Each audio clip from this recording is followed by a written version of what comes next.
I look at you all, see the lover that's sleeping. Song of the week. While my This is probably one of my favorite songs of all time. Beatles, George Harrison wrote it, 1968. While My Guitar Gently Weeps. Released on the Beatles' White Album, November 22nd, 1968. That's my birthday. I wasn't born then, but that's my birthday. Here's something that I love about this song. This is one of those great songs that any talented musician can make this song great. Not all songs are that way. Some songs were written for specific people and nobody else can do them. Man, I've heard Eric Clapton do this song. Unbelievable. My favorite version of this song, however, is from the 2004 Rock and Roll Hall of Fame inductions. And it was Tom Petty, Steve Winwood, Jeff Lynne, and Prince. Tom Petty obviously led it. He was the lead. He sang it. Everybody had little parts. Interesting story about that.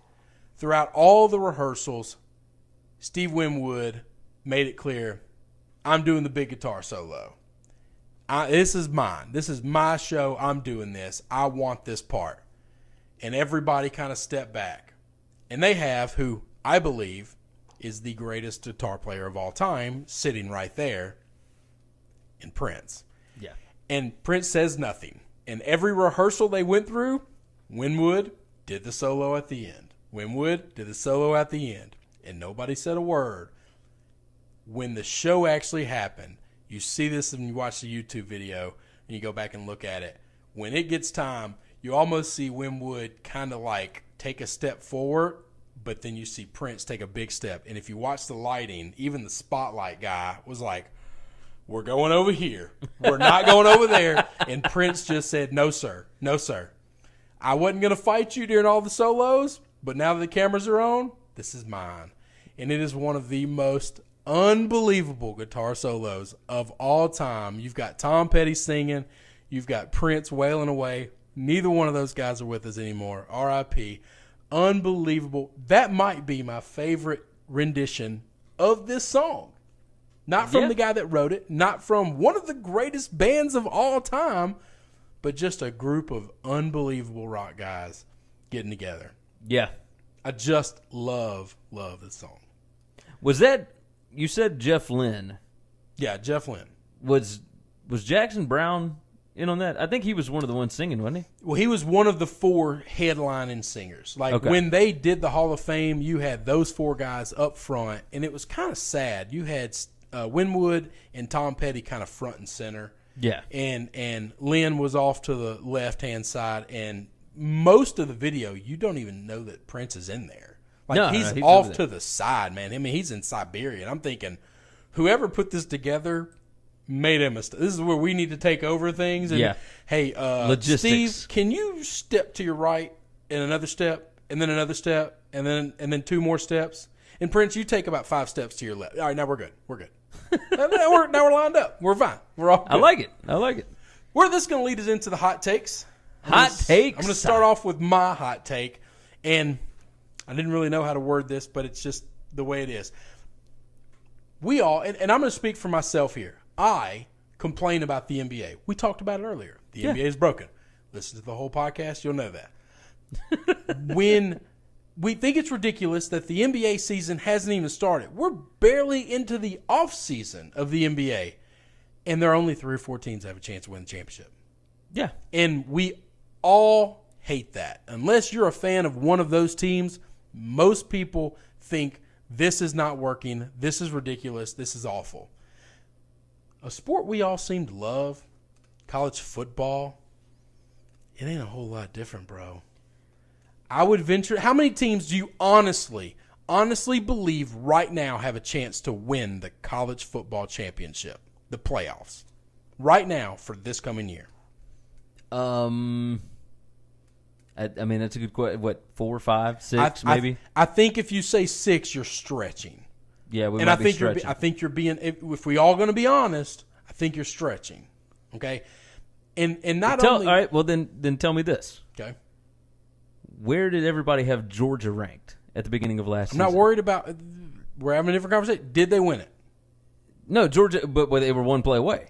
Yeah, and by the middle of the season, we all changed our tune, and we realized, oh, this team can win. But it didn't take long for us to realize they're one of the few. Because we also had some teams that were up there that we all thought, oh, that team can win it.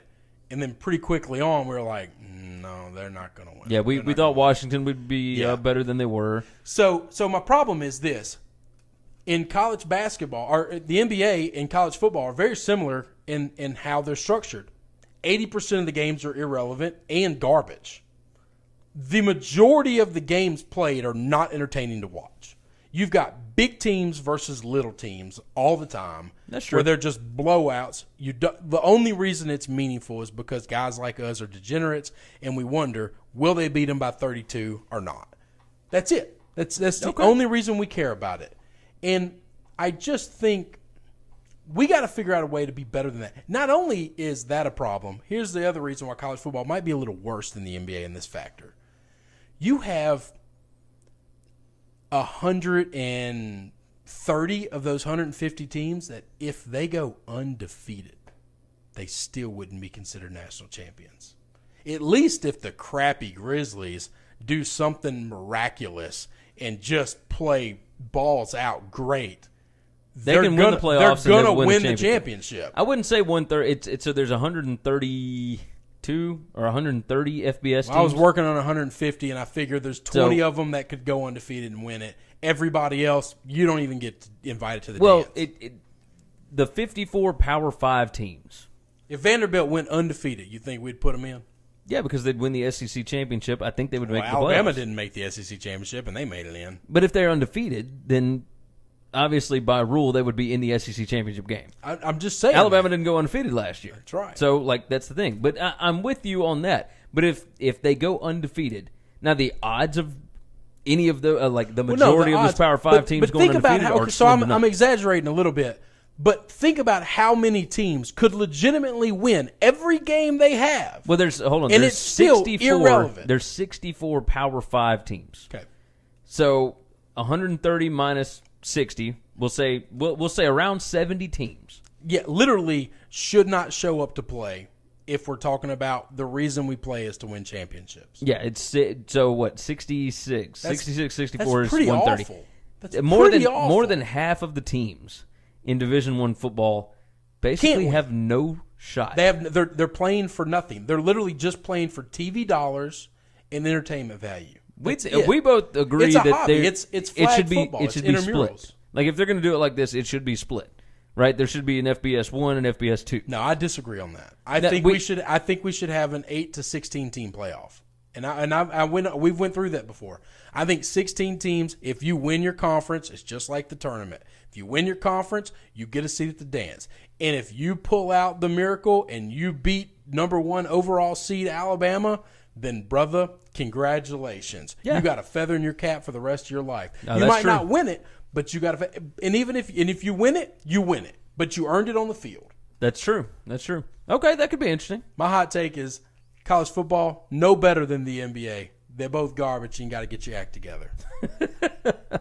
All right, my hot take is slightly different, but I've been pouncing on this one for several weeks now. Okay, and I may be dead wrong on this. All right, but my hot take is that Jordan Ta'amu at Ole Miss is going to have a better season than Shea Patterson will at Michigan this year. Now, here's my reasoning behind this. Look, Jordan Ta'amu was awesome for Ole Miss last season, in relief of Shea Patterson, right? Ole Miss has got a much better wide receiver core than Michigan does. Michigan is going to play real slow. They're going to run the football. They're going to play a whole lot of defense. They'll be a decent team, but their schedule, man, they play some tough defensive teams. And I understand that Ole Miss does too, but Ole Miss has got way more easy games than Michigan does. And even the easy games, I don't believe that Harbaugh and his bunch with Jim McElwain and whoever else up there is going to be able to let Shea Patterson swing it around and all that. Ole Miss with Phil Longo, they're going to be throwing all the time. Tamu, one, let's go look at some stats. All right.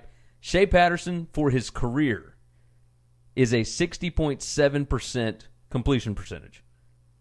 He threw for a quarterback rating of 141.2 in his career. That's 10 games. He played 3 in 2016. He played 7 in 2017. He had 23 touchdowns and 12 interceptions. Jordan Tamu, he, in his relief spot last year, let's see, and I lost my stats. Hold on. There we go. All right. Now, he played 7 games last year. 11 touchdowns, 4 interceptions, a 164.5 quarterback rating. Look, his completion percentage was 66.5, and I think it'll be even better this year. He'll actually get to play against the also-rans, which is what Shea Patterson did to pad his stats, right? He did it against South Alabama and Louisiana and whoever. Tamu's going to be able to do that this year. Jordan Tamu will have better numbers and might be looked at as a better NFL quarterback than Shea Patterson after the 2018 season. So I was just going to ask you, how are we grading this? We grading this off of stats? Because we're not grading it off of wins.